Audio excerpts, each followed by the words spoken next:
কতদিন পর গ্রামে আসলাম, রাত হয়ে গেছে বলে কারো সঙ্গে দেখাই হলো না। ইস, যদি আর একটু সকালে আসতাম তাহলে হয়তো আমার বন্ধুদের সাথেও দেখা হয়ে যেত। যাই হোক, কাল সকালে না হয় সবার সাথে দেখা করে নেব। এখন বরং এগোই।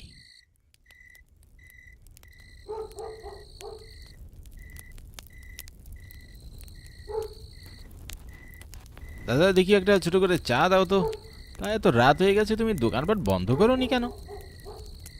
না রে বাবা, বন্ধ করি নাই। তো আমি কিছুক্ষণের মধ্যে করে দেব। নিয়ে তুই এখন এসেছিস যখন, তোকে চা বানিয়ে দেই।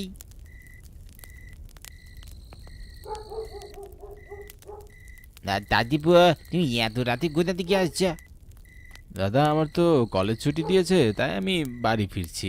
রাস্তায় আসতে একটু দেরি হয়ে গেছে, এই আর কি। ও আচ্ছা, ঠিক আছে, তুমি সাবধানে যাও। হ্যাঁ, আসি গো দাদা, আসি, অনেক রাত হয়ে গেছে। তুমি তাড়াতাড়ি বাড়ি চলে যাও, কাল আবার সকালে এসে চা খেয়ে নেব।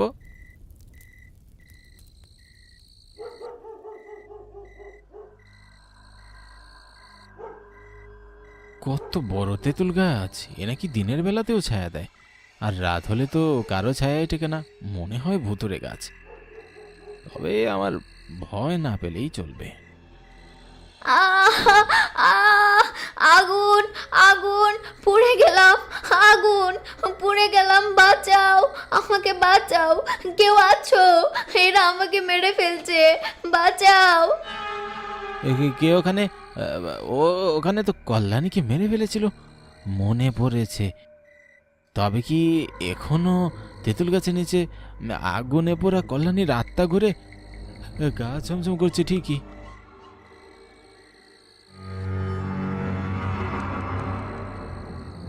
আমাকে ডেকেছিস? শুনবি কত জ্বালা নিয়ে পুড়ে গেছি। দেখতে পাচ্ছিস আমার চেহারা ঝলসে গেছে, আগুনে সব ঝলসে গেছে। পুড়ে মরেছি আমি, আগুনে পুড়ে মরেছি। ও বাবা গো, কি ভয়ঙ্কর চেহারা! তুমি, তোমার এই অবস্থা হলো কি করে? আমি কে তা তুই কিছুক্ষণ পরেই বুঝতে পারবি। তুই দেখতে চাস আমি কে? আমার আসল রূপ দেখতে চাস? তবে দেখ, আমি কল্যাণী, যার মৃত্যু দেখে তুই হেসেছিলি। আমি সেই কল্যাণী। মাফ করে দাও, আমার ভুল হয়ে গেছে, আমি বুঝতে পারিনি। আমি ভয়ে এখানে চলে এসেছি। ভয় পেয়েছিলি, ঠিক আছে, কিন্তু তোরা হেসেছিলি কেন? আমার মৃত্যু দেখে তোদের একটুও কষ্ট হয়নি? এবার দেখ, তুই মরবি আর আমি হাসবো। আমাকে কিছু করে না, আমাকে ছেড়ে দাও, আমাকে যেতে দাও।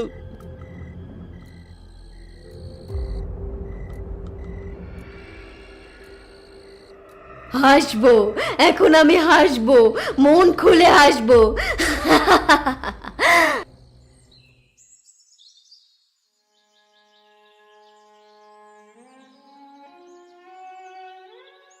ওয়াহ, এ তো দেখি দিব্যু। কি হয়েছে আর এভাবে পড়ে আছে কেন? অনিতা, দেখেন তোর কি হয়েছে? তুই মরে পড়ে আছে এভাবে, অদ্ভুত মরা! এসব কি হচ্ছে এখানে? বেচারা শহরে গিয়েছিল পড়াশোনা করতে, গ্রামে সেই অবস্থা। কে মেরে ফেললো? এ ঠাকুর, এই ছেলেটার সঙ্গে কি হলো?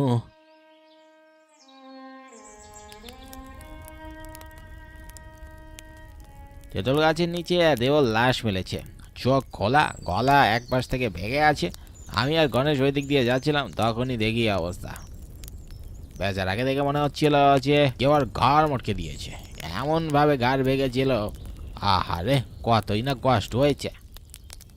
তোমরা কেউ শুনতেও চাও না, ওই গাছটা অভিশপ্ত। আমি ছোট ছিলাম, তখনও দেখেছি একজন রাখাল সেই গাছের নিচে মরেছিল, তারও গলা বেঁকেছিল। এইসব পুরনো বিশ্বাসে কাজ হইব না এখন। আমার মনে হয় ওখানে কেউ আছে যে এদেরকে এক এক করে মেরে ফেলছে। যতদিন না তার শেষ হবে, সে ততদিন শান্তি পাবে না। কাল রাতেই তার ফেরার কথা ছিল, আর আজ সকালে এ কি হলো ঠাকুর? আমি বিশ্বাস করতে পারছি না। দীপুর মা গল্প করলো যে দীপু আসছে, কতই না খুশি হয়েছিল তিনি। কাঁদিস না রে, এখন আর কেঁদে কি হবে? আমরাও গাছের রহস্য জানতে পারলাম না। যদি না গিয়ে নিজে চোখে দেখি তাহলে তো বুঝতেই পারবো না।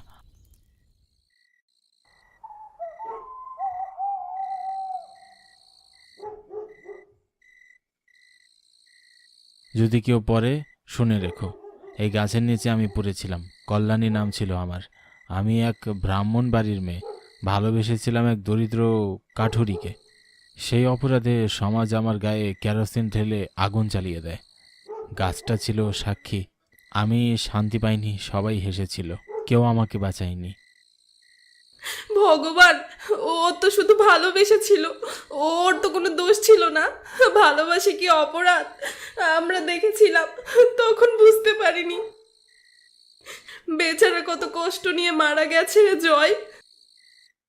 আমরা ওর শান্তি চাইনি, সমাজ ওকে জ্যান্ত পুড়িয়েছিল।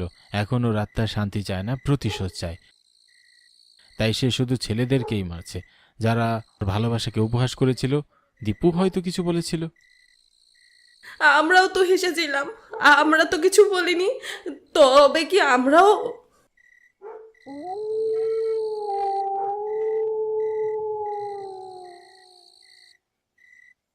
আমি তো বড় অপরাধী ছিলাম। আমি একই ভুল করে ফেলেছিলাম। ঠাকুর আমাকে ক্ষমা করে দাও। মেয়েটাকে তো আমি মেরে ফেলেছিলাম। মেয়েটার তো কোনো দোষ ছিল না। ভালোবেসে তো কোনো অপরাধ করিনি। আমাকে মাফ করে দে কল্যাণী, মাফ করে দে।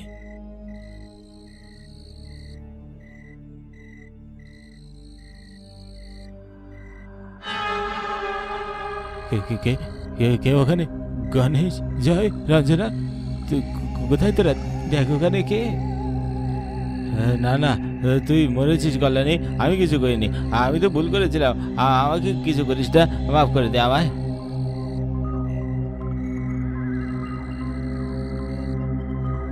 সেই রাতে তুই চুপ ছিলি, তুই চাইলেই থামাতে পারতিস। আমাকে আগুনে পুড়তে দেখে তুই জানালা বন্ধ করে বসেছিলি। তোর কথাতেই তো পুড়িয়েছিল, এখন তুইও পুড়বি।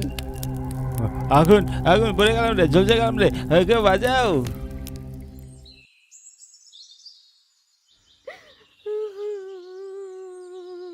মেশোর মুখ এক পাশ থেকে বেঁকে, চোখ একদম খোলা, কিন্তু শরীরে আগুনের দাগ নেই। মুখ দেখে মনে হচ্ছে ভয়েই মারা গেছে।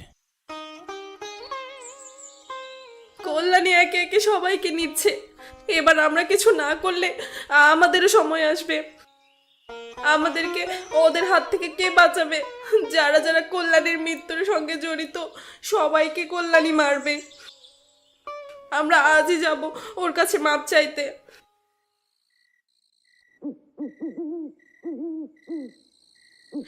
এই তেঁতুলতলাটা ছোটবেলা থেকেই চিনি, কিন্তু এখন এটা ছায়ায় দাঁড়াতেও ভয় লাগে। জয়, একে একে সবাই।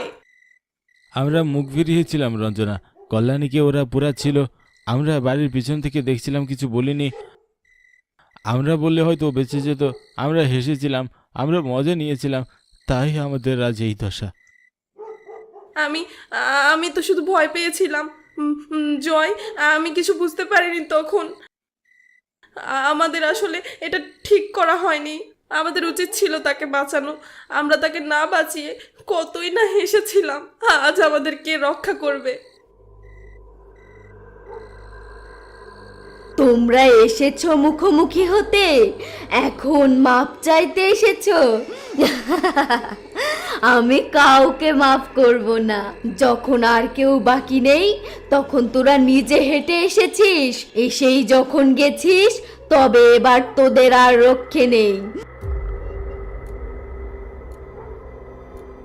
তুমি আমাদের জন্য ফিরে এসেছো। আমি জানি তুমি আমাদের দোষ দাও, তুমি পারো আমাদেরও নিতে। কিন্তু শোনো, আমরা চুপ ছিলাম মানে তুমি অচেনা ছিলে না। আমরা ভয় পেয়েছিলাম, কিন্তু ভালোবাসতামও। আমরা ক্ষমা চাই, আমাদেরকে ক্ষমা করতে পারবে না তুমি? আমরা আমাদের ভুল বুঝতে পেরেছি, মাফ করো কল্যাণী। তুমি একা ছিলে, কিন্তু আমরা সবাই তোমায় পর করে দিয়েছিলাম। আমরা ভুল করেছি কল্যাণী, তুমি আর কাউকে মেরো না। তোমার কথা মনে রাখবো আমরা, আমাদেরকে মাফ করে দাও।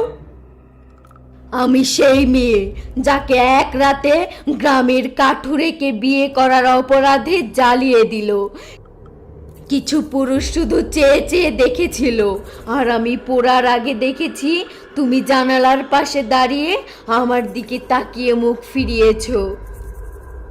তুই শান্ত হ কল্যাণী, তুই চাইলে তো আবার আলো হতে পারিস। তোকে স্মরণ করেই আমরা প্রতিবাদ করব, আর কাউকে এমন পরিণতি হতে দেব না। আমরা সবাই জানি এখন তুই অন্যায় করিসনি, অন্যায়ের শিকার ছিলি মাত্র। তোমার জন্য মন্দির হবে কল্যাণী, তোমার নামেই দেবী ডাকবো আমরা, যাতে কেউ তোমার মতো না পড়ে। আর দয়া করে তুমি শান্ত হও কল্যাণী। আমরা দোষী, কিন্তু তুই যা চাইবি আমরা দেব। আমাদেরকে মেরে ফেলিস না, বাঁচতে যাই কল্যাণী। আমি কি চাই তুই বুঝতে পারছিস না? আমি তোদেরকে চাই। আমি তোদেরকে চাই। আমি এক এক করে সকলকে মেরে ফেলতে চাই, তবেই আমার আত্মার শান্তি পাবে। না না কল্যাণী, দয়া করো, আমি কিছু বুঝিনি সেদিন, আমি তো ভয় পেয়েছিলাম। তবে আমি তাদেরকে বলেছিলাম বাঁচানোর কথা, তারাও আমাকে ভয় দেখিয়েছিল। ভয় তোকে কিছু বুঝতে দেয়নি, কিন্তু আমার পোড়া শরীর কি তোকে পোড়ায়নি? আজ তোর ভয় শেষ হোক। আমার চিৎকার কি তুই মেয়ে হয়েও শুনতে পাসনি? তবে আমি আজ তোর চিৎকার শুনবো। আ আ আ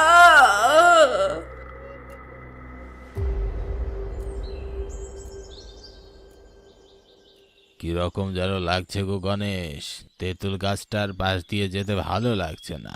কাল রাতেও কুকুরগুলো ওই দিক থেকে ডেকে মরেছে। সকাল সকাল যাচ্ছি মাঠে, ওসব ভূতের গল্প বাদ দাও তো। তোরাই তো বলার কথা ভূতেরা যদি গাছের নিচে বসে থাকতো, তবে তুই মেলা জমাতে পারতিস।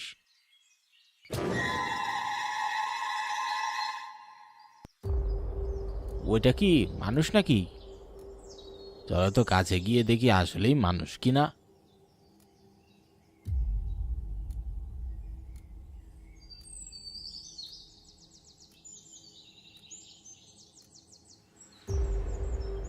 ওমা, এটু রঞ্জনা আর জয়! ও ভগবান, এ কি হলো এদের? এদের কি দোষ ছিল? ওমা, রঞ্জনা আর জয়, এদের তো নিঃশ্বাস নেই, গা বরফের মতো ঠান্ডা। মুখগুলো দেখ, এরা তো আসলেই মারা গেছে। এটা কি করে হলো? এটা কি গাছে চলছিল, না মাটিতে আসতে পড়েছে? আমি বলেছিলাম এই গাছ ঠিক না। গণেশ, চল তাড়াতাড়ি, আর দেরি করিস না। আমরা এক্ষুনি গ্রাম প্রধানের কাছে গিয়ে সব জানাই।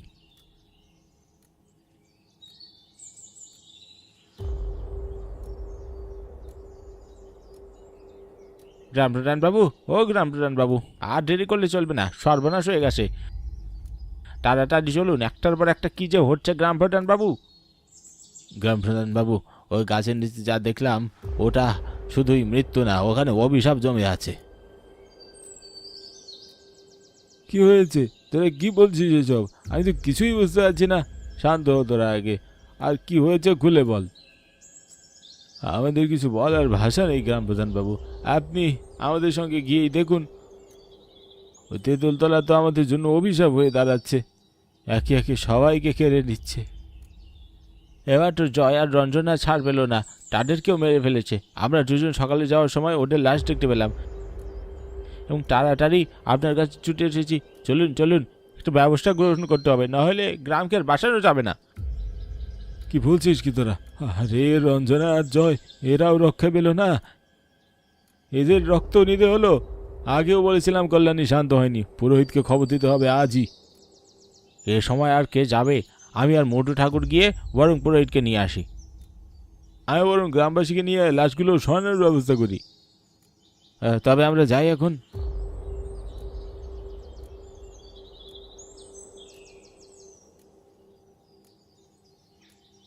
পুরোহিত মশাই, ও পুরোহিত মশাই,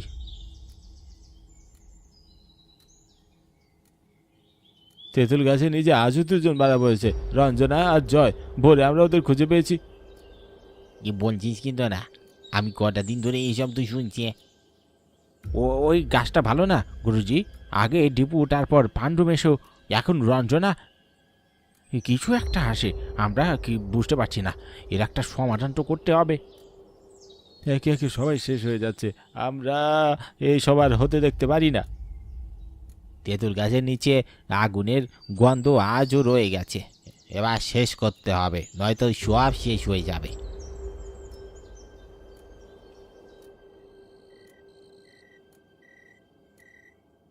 এই গাছের নিচে যদি কেউ অভিশপ্ত হয়ে থাকে থাকিস, সামনে আয়। এই গঙ্গা জল ও মন্ত্রের শক্তি তোকে ডাকছে। তোরা জানতে চাস কেন আমি সবাইকে মেরে ফেলেছি? দীপু, জয়, রঞ্জনা, পাণ্ডু, মেশো। ভালো, আজ সত্য বের করা হোক। তবে শোন, 5 বছর আগের কথা।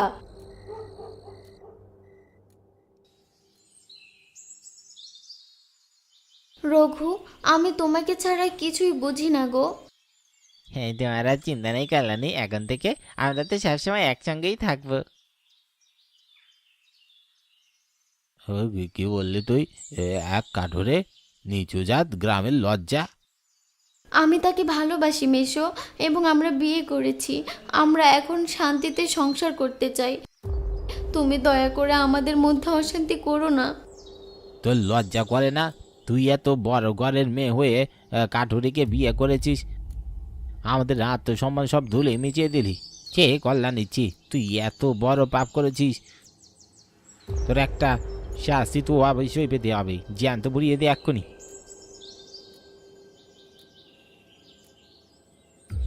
আমাকে মেরো না, আমাকে মেরো না, আমাকে বাঁচাও, বাঁচাও, বাঁচাও। আগুন, আগুন, আ আ।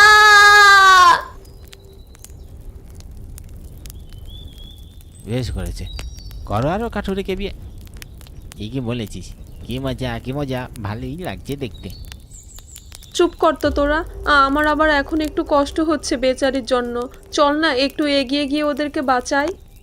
তোর কি মাথাটা গেছে? ওকে বাঁচা, নিজের মধ্যে ইচ্ছা হচ্ছে বুঝি। যদি পুরোপুরা শখ থাকে তাহলে যা। ওরে বাবা, না না, আমার ভয় করছে, আমি যাব না। তারা আমার মৃত্যু দেখে হাসছিল, আর এখন আমি তাদের কষ্ট দেখছি। এই গাছে আমার জীবন শেষ হয়েছিল, এই গাছের নিচেই হবে ওদের মৃত্যু। তুই ছেলেই নির্যাতিতা, কিন্তু প্রতিশোধের আগুনে তুই অন্যায় করেছিস। ঈশ্বর তোকে শান্তি দিক। ওম শিবায় ও অগ্নিপুণ্যে পুয়াতু পাপমানা।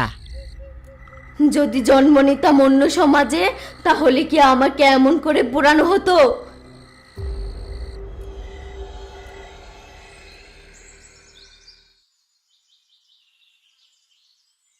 কল্যাণীর অভিশাপ শেষ হয়েছে হয়তো, কিন্তু ওর কান্না তো আমরা থামাতে পারিনি। আমরা ব্যর্থ হয়েছিলাম, একটা মেয়েকে বাঁচাতে পারিনি। জীবন তো পুড়িয়ে দিয়েছিল গ্রামের লোকেরা, শুধু ভালোবাসার অপরাধে। পাণ্ডু, মেশো, দীপু, জয়, রঞ্জনা, ওরা ওর মৃত্যু সাক্ষী ছিল, কেউ থামায়নি। এই গাছ শুধু একটা গাছ না, একটা সাক্ষ্য নিষ্পাপ প্রাণের আর্তনাদ, বন্যায়ের আর হিংসার। কিন্তু এটা কি কেটে ফেললেই কি আমরা নির্দোষ হয়ে যাব? ওর কান্না কি থেমে যাবে? তবে কি করা উচিত গুরুজি? এই গাছের নিচে একটি স্মৃতিস্তম্ভ বা মন্দির তৈরি করব। একটি জায়গা যেখানে প্রতিদিন জ্বলবে সত্যের আলো, যেখানে কোনো কণ্ঠ চাপা পড়ে থাকবে না, যেখানে ভালোবাসা হবে পবিত্র, ধর্ম জাতের ঊর্ধ্বে। এটাই হবে কল্যাণী শান্তির প্রাপ্তি ও আমাদের প্রায়শ্চিত্ত।